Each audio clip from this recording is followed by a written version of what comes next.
Fa ho an'ny mpilalao sy ny mpanazatra ny Makidy Madagasikara dia samy niaiky izy ireo fa mafy ny lalao ao anatin'ny vondrona A ary ilaina olona lehibe fatana ny rugby fa tsy vitan'ny azakazaka intsony ka mila manova zavatra isika hiatrihana no amin'ny taona ho avy hoy ireo mpilalao sy ny mpanazatra ny Makidy Madagasikara. Ny faute zany no tena be da be dia tena tsy afaka niaina mihitsy tsika. Zany hoe manao faute be da be antsika dia ohatra misy pénalité foana zany dia tsy afaka niaina tsika zany tamin'ny ankapobeny.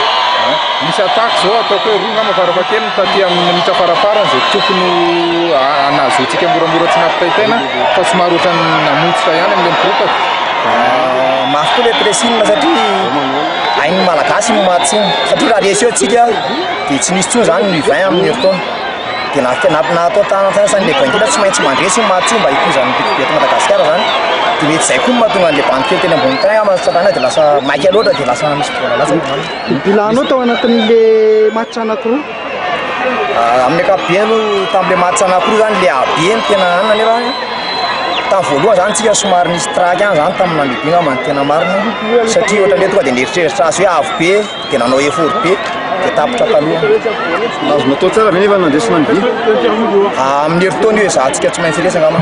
Nisy paikady natao manokana ve tamin'ny fizaram-potoana faharoa taorian'ny eny taorian'ny fizaram-potoana voalohany?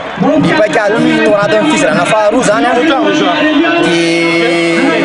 natao attaque jusqu'à là sy dia nanao zay zay zany tamin'ny tamin'ny Tiany lalao nanahoana tamin'ny ankapobeny le izy tany amin'ny segonda farantsika vao naresy?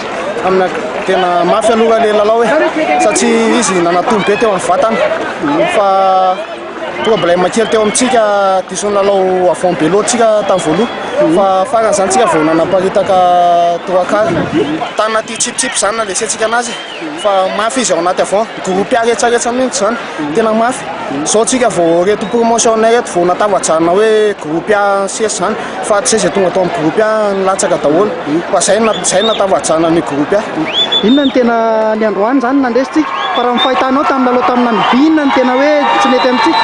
Tsy nety amintsika zany ny anazy namiby manokana efa manao jeune professionnel izy satria raha ny anazy efa expatrié daholo ny ankabeazany sud africain daholo na fanomanana n'iny match iny ara tao Afrique du Sud izy nanomana an'iny fa tsy tany namiby.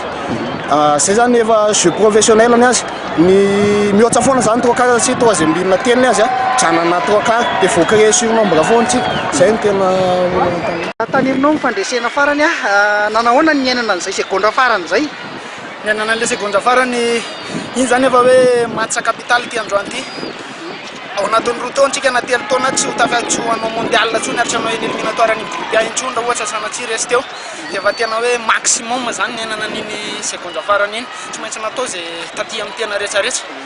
Nanahoana le kanina tamin'ny ankapobeny tamin'le match roa ny fahitanao azy?